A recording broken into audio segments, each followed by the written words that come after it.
The Zalari ship remained still, floating in the cold silence of space. On the bridge, the crew stared at the screen. The black ship had not moved since it spoke, yet its presence pressed against them like a wave. Commander Velek stood motionless, his hand clenched behind his back. His mind raced with questions. "Begin deep scan," he said quietly. "Do not alert it. Make it passive, low frequency." Technician Merrill hesitated. "Sir... It may know." "I said begin," Velek replied. Merrill nodded. "And touch the controls." Thin waves of energy spread toward the strange vessel. They slipped over its surface like water, tracing every line, every angle. The Zalari systems worked hard, collecting bits of data, but the more they learned, the less they understood. "Commander," said Merrill after a few minutes, "the ship. It's not like ours. It has no outer scenes, no fuel ports, no weapon bays, but the material. It's stronger than neutron steel. Our scans can't break through the outer shell." "Keep going," Velek said. "Find a weakness." Then something changed. A faint signal came back, not from the scan, but from the ship itself. It was not sound. It was not light. It was a thought. A slow, quiet whisper, pushing into their systems like smoke. Merrill gasped. That's scanning us." The bridge lights flickered. The crew's screens filled with symbols and lines they didn't recognize. The ship had turned their scan back on them. It was reading their energy, their crew profiles, their memories. "Block it," shouted Velek. "I can't. It's not coming through normal channels. It's inside our systems already." The alien crew started to panic. One screen showed the engine's power levels dropping. Another displayed the ship's layout, flashing red in places that were still safe just seconds ago. Then the screen cleared. One sentence appeared in the Zalari language. "You should not have looked." Velek stared, his mouth dry. How does it know our language?" "It took it from us," said Merrill. "From our own database, in seconds." Far inside the human ship, Lavra Kane watched silently. The Vigil had absorbed the Zalari signals. It had learned everything. It understood the structure of the alien ship, its crew, its history. And it had learned how to answer. "They're afraid," the ship said to Lavra. "Good," she replied. "But don't hurt them, not yet." The Vigil shifted. Its outer surface rippled like water. New lines formed, glowing faintly blue. These were not weapons, but the message was clear. It could become a weapon in seconds. Back on the Zalari ship, chaos settled into fear.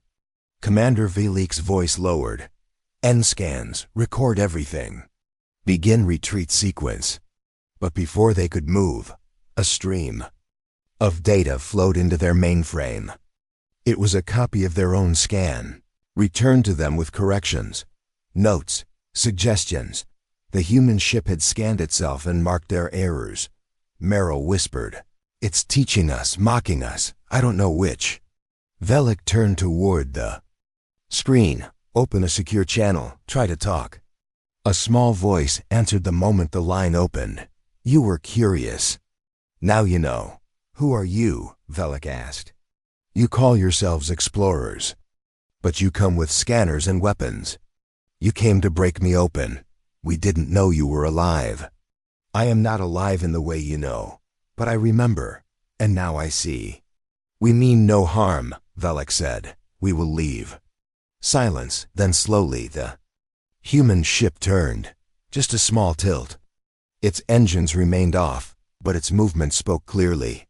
It was watching the Zalari go. It allowed them to leave. Lavra Kane sat on the command platform, her eyes half closed. She was tired, but not weak. The Vigil wrapped her thoughts like a blanket. She could feel the fear of the alien crew. She could feel her own pulse. Calm. "Steady. Let them go," she said to the ship. "They will return," the ship replied. "Yes, but next time they'll be careful." The Vigil powered down its outer lights. The glow faded. The black metal became still again. The ship went quiet. But now, it was awake. Fully awake. And far from Earth, the first name of a lost race echoed through the void again: human.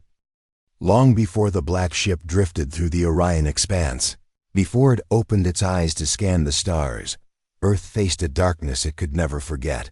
It began with silence. One by one, colonies stopped sending messages. Trade routes turned. Cold, ships vanished.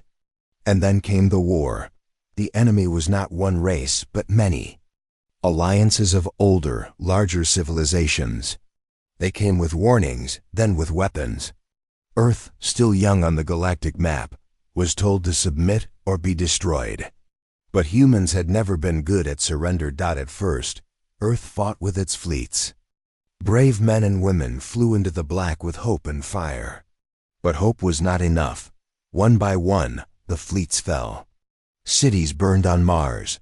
Moons were cracked. The Earth sky turned red with the fire of falling ships. Then came Project Warden. In a deep underground base beneath Greenland's ice, a group of scientists worked in secret. Daniel Price, once a quiet engineer, became the lead architect. Monica Ray, a former Navy pilot, joined him. They gathered thinkers, builders, and survivors. Together, they would create something not seen before: a warship not to defend, but to remind the galaxy why humanity should never be cornered. They called it Vigil. Unlike any other ship, Vigil was not built in space. It was grown, using advanced alloys and self-repairing nanometal. It formed like a living thing. Its hull could change shape. Its systems could evolve.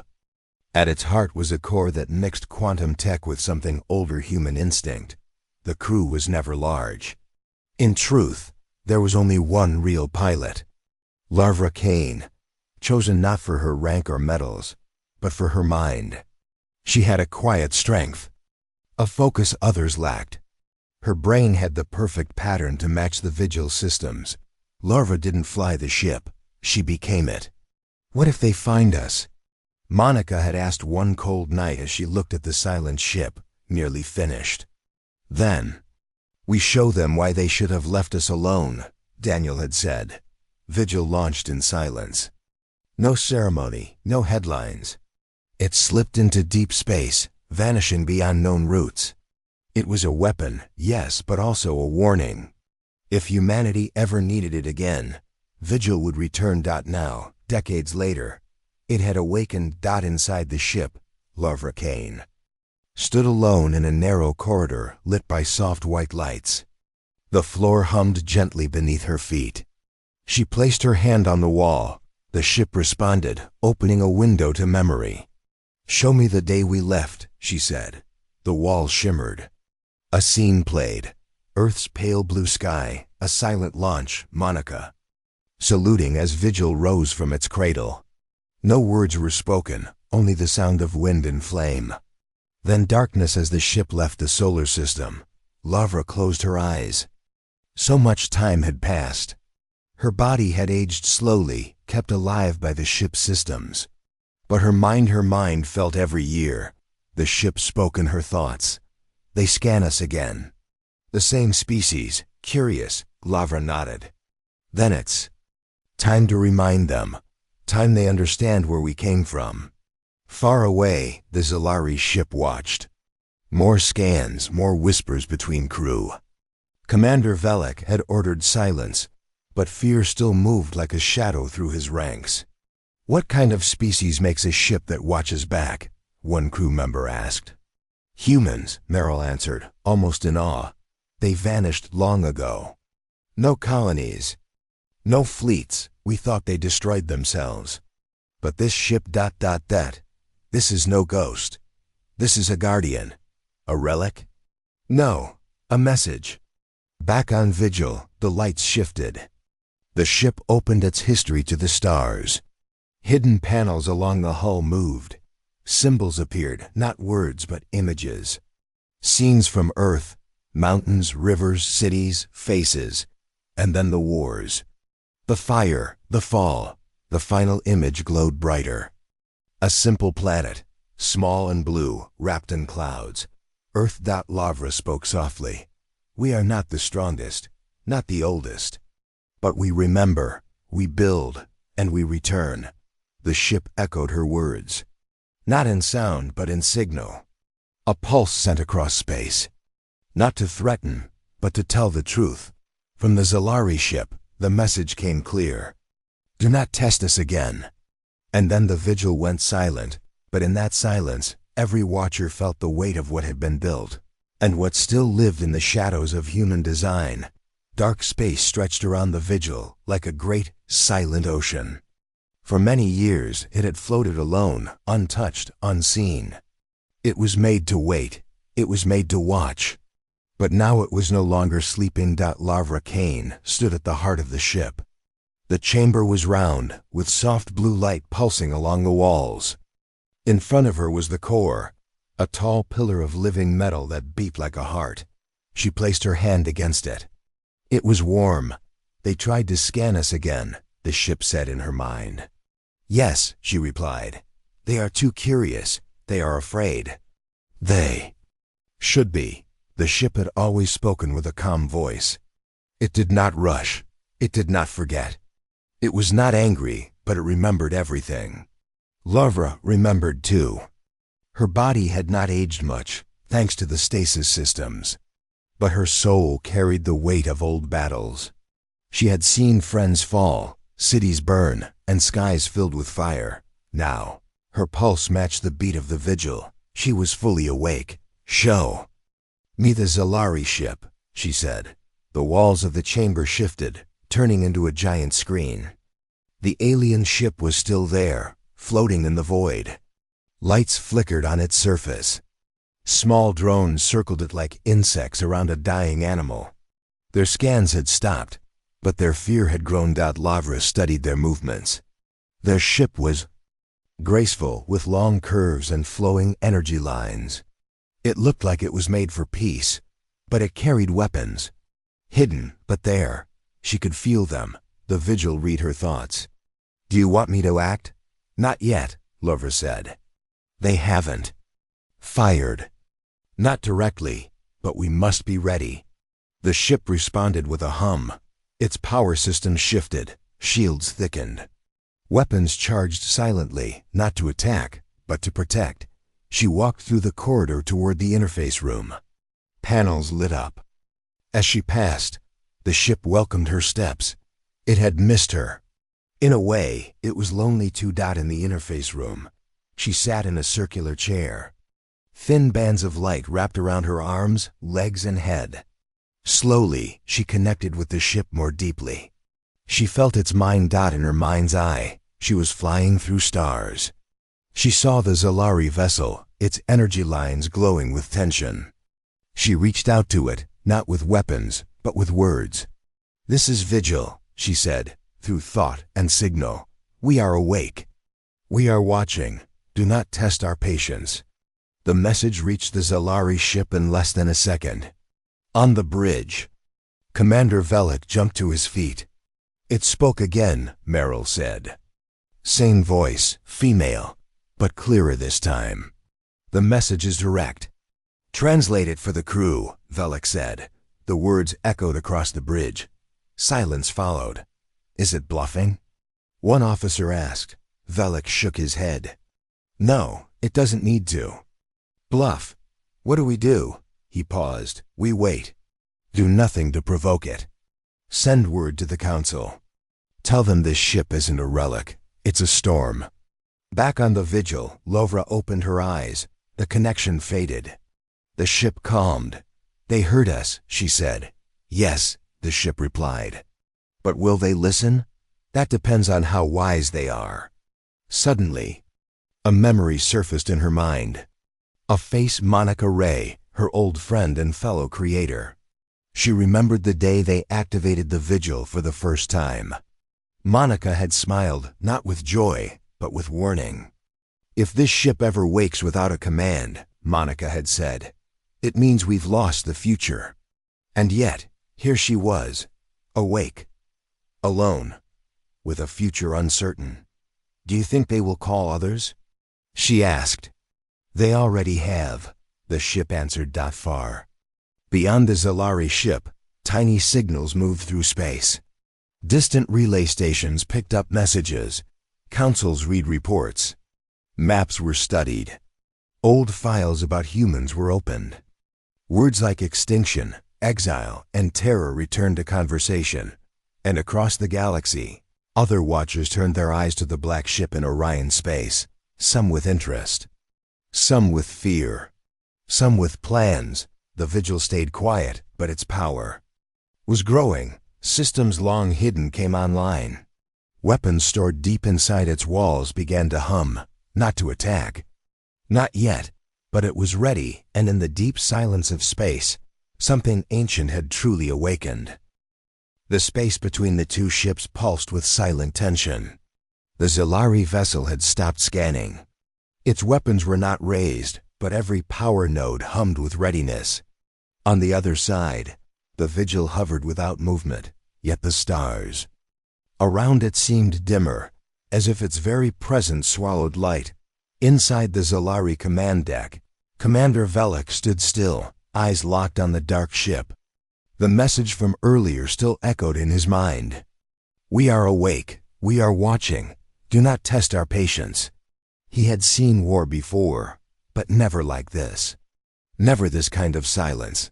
There were no battle cries, no flashing lights. Just that voice. Calm, clear, and full of something far more dangerous than anger control. Commander, said Merrill. A small energy pulse just left the human ship. Not a weapon, a signal. It's traveling away from us. To where? Unknown, Merrill replied. But based on trajectory, it's not targeting us. It's going somewhere deeper in the sector, maybe toward a relay. Or another ship. Velek clenched his fists. They're calling for help. Meanwhile, inside Vigil, Larva Kane stood in the war map chamber. A glowing sphere of light hovered before her, filled with stars and marked positions. The signal had been sent. A warning. Yes, but also a call. A message to any human outpost that may still listen. Why now? The ship asked her, its voice soft. Because they still don't believe us, she replied. They think we are alone. They think they can study us like a machine, but they don't know what we are made of. You mean what you are made of, the ship said. Larva smiled faintly. Both, you and me. Steel and memory. Fire and loss. That's what makes us strong. The ship processed her words, then responded with quiet agreement. More systems came online. Stealth nodes reset. Targeting arrays refreshed. The ship did not wish to fight, but it would not hesitate if needed. The Zalari ship flickered slightly as its shields adjusted. One of its officers looked up. Commander. Their surface is shifting again. No weapons revealed, but small plates on the hull are realigning. It's adapting again, Velek said. Then, without warning, a new energy spike registered. Not from the Vigil, but from the Zalari ship itself. What was that? Velek asked. One of our pulse torpedoes, said Merrill. It launched by accident. System error. We think the ship is glitching from the data feedback they sent earlier. Shut it down. Recall it, Velek shouted, but it was too late. The torpedo flew through space in a smooth arc, heading straight toward the Vigil. Inside the black ship, lights shifted from blue to deep red. Laura's connection tightened. She felt the incoming object before sensors confirmed it. They fired, the ship said. A mistake maybe, a malfunction. The intent does not matter. The action is real. She took a breath. Do not destroy them, just show them. In less than a second, the Vigil adjusted. A thin beam of blue light lanced from the side of its hull. It struck the torpedo mid-flight. But instead of exploding it, the beam wrapped around it, froze it, and took it apart piece by piece. Then the Vigil turned the pieces into data. It studied every part, learned it, and then rebuilt it stronger, faster, and aimed in the other direction. A second beam launched the new version of the torpedo straight back at the Zalari ship. But this time, it didn't hit. It stopped just meters from the hull, paused in space, and broadcast a simple signal: return the favor. Velik stared at the floating weapon. His own, remade, perfected, sent back not in rage but in warning. "Commander," said Merrill quietly, "this was not a response. This was a lesson." Velik's voice was low. "They want us to understand. They are not trying to destroy us. They want us to see what they can do." He sat down slowly. "Send this recording to the Council. Use emergency channels. Add this message: do not provoke the vigil. They are not remnants. They are not ruins.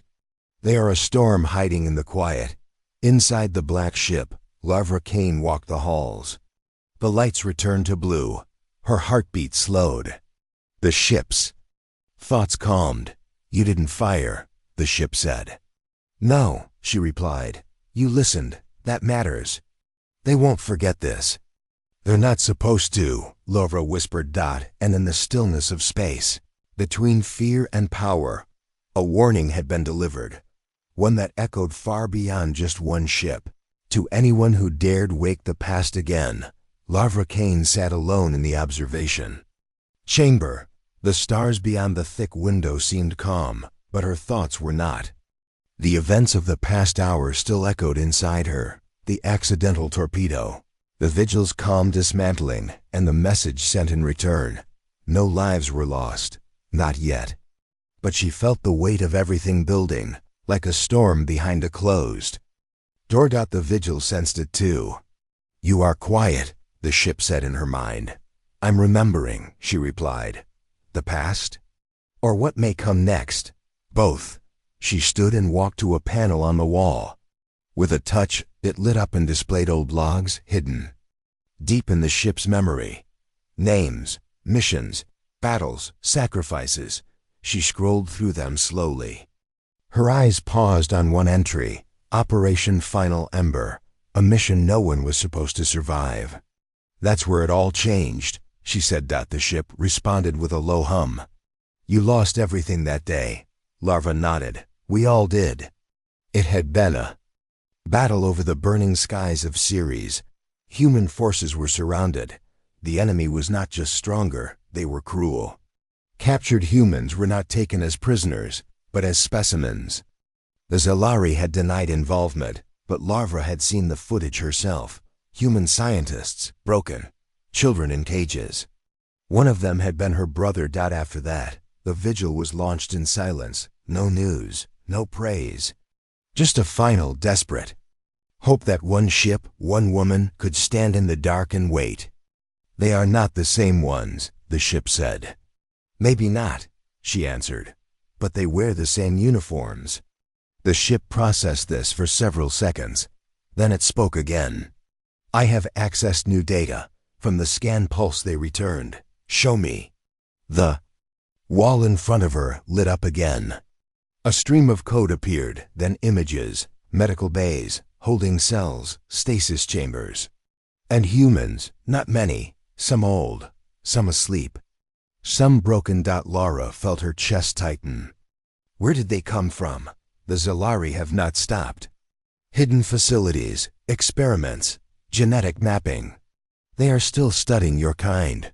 Why? We're not even a threat anymore. The ship responded coldly. That is why they feel safe doing it.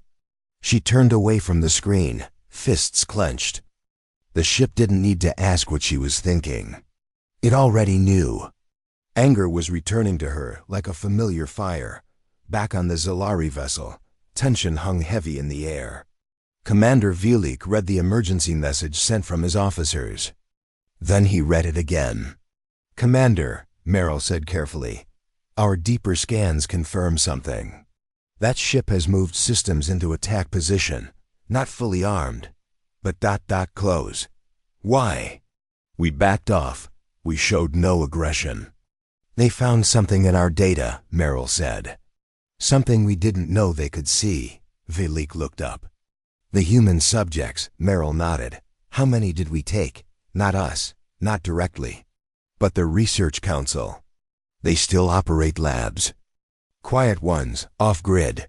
Velik closed his eyes. They were supposed to be shut down years ago. They weren't, and now that ship knows. Inside the Vigil, red lines began to form on the war map. Locations highlighted. Coordinates flashed. You want to attack, Lovra said. I want to protect. They're not all guilty. Not all. But many. And some crimes stain the hands of those who stand nearby. Lovra hesitated, her thoughts twisted between duty and fury. She didn't want war, but she would not allow another child to suffer the way her brother had. She walked to the command deck. The ship lit up as she arrived, systems standing by. Prepare. A signal, she said. To whom? To the Zalari ship. One last chance. The Vigil sent out a final message.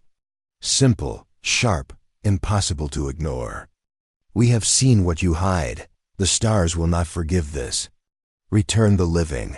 End the silence, or we will. On the bridge of the Zalari vessel, the crew stared at the message in silence. Merrill whispered, "What do we do now?" Commander Velik did not speak for a long time. When he finally did, his voice was flat. We begged them to wait.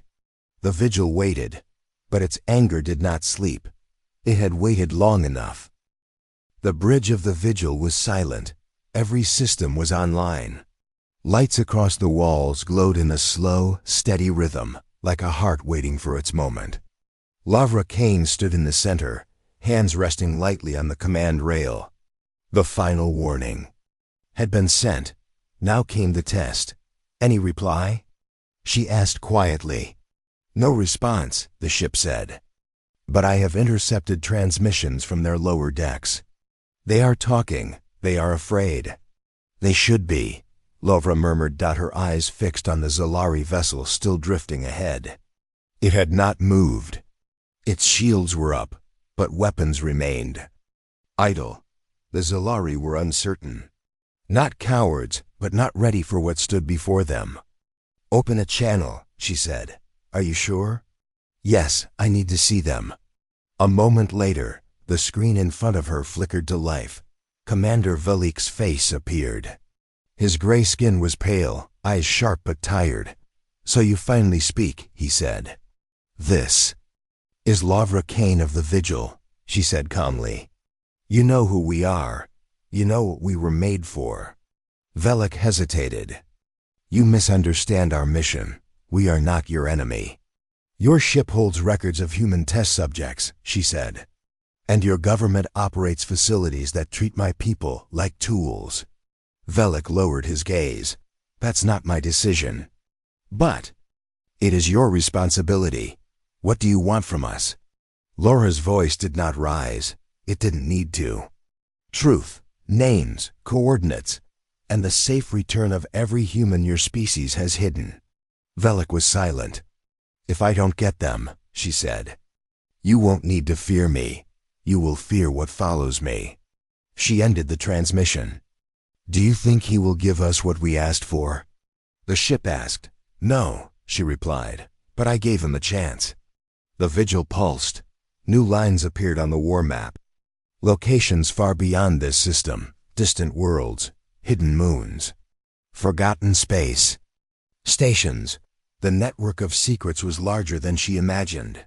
These are the facilities? Yes, the ship confirmed.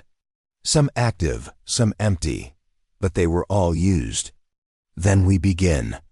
Before striking, Lavra made a decision. She would board the Zalari ship herself, not to negotiate, to look them in the eyes. She stepped into the docking corridor. The ship formed a bridge to the enemy vessel, made of shifting plates and smooth armor. It extended slowly, without weapons, without noise. She crossed alone. Zalari guards met her at the airlock. Their weapons were not raised. They stepped back. She walked past them without fear. They knew who she was and what she represented. Commander Velik waited in a large chamber near the center of the ship. He stood alone. You're braver than most. Lavra said. No, he answered. Just tired of war. She looked around the room. This ship isn't built for war, not really. It's for science, exploration. It was, he admitted. Then orders changed. You had a choice. You still do. He walked to a console and entered a code. A screen opened. Images appeared. Stasis pods, names, coordinates, details. This is everything I can give, he said. It's not complete, but it's something. Lavra watched him carefully. Why now? Because I saw your restraint, he said. You could have destroyed us. You didn't. She took the data drive from the console. You've delayed judgment, but only for now. Then she left, back aboard the Vigil. She placed the drive into the command terminal. The ship processed it instantly. Coordinates confirmed. We can reach the nearest site in 3 days. Good, she said. Plot the course. But stay silent. No transmissions. We don't want to alert them. The ship began to move, slowly turning, engines activating like a creature rising from the deep. But before it could fully accelerate, the Vigil detected something. Fleet incoming, the ship said.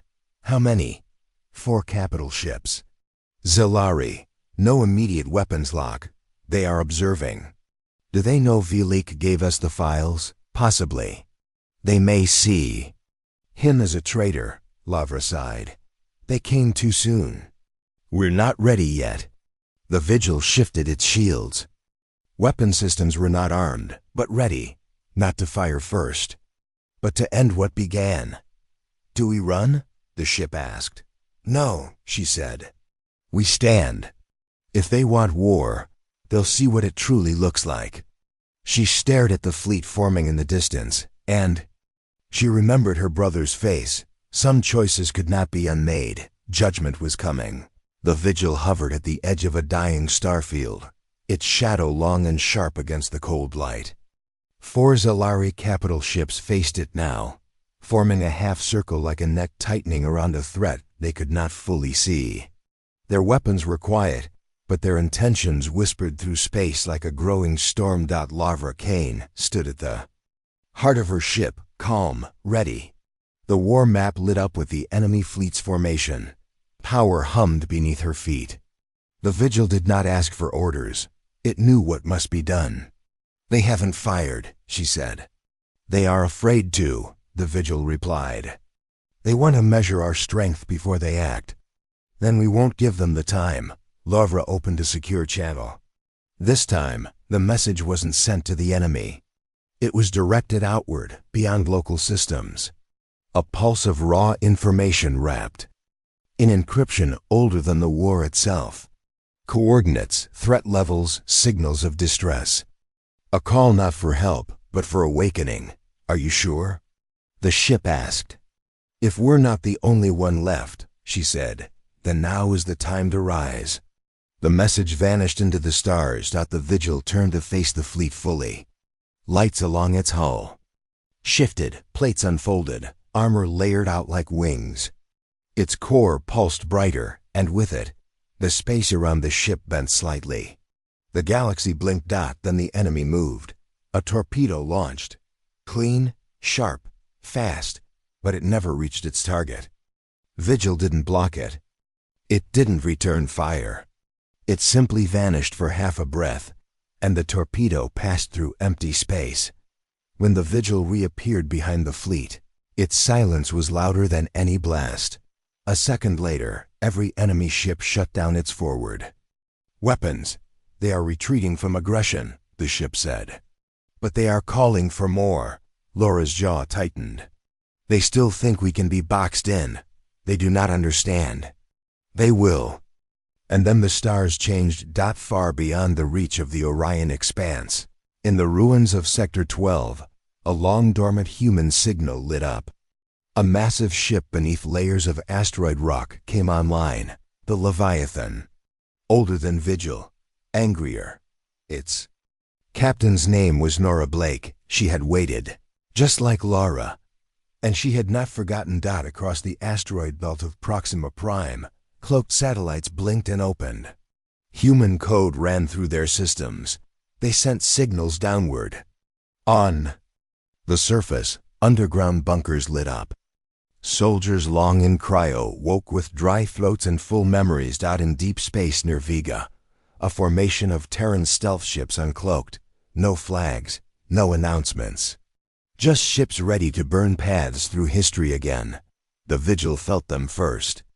They heard you, the ship said. Lara felt a chill across her skin. We're not alone anymore. The Zalari ships began to scatter. They sensed the shift. It was no longer just one enemy. It was an echo of something their ancestors had buried in lies and fear. A species that refused to die. Commander Velek watched from his bridge.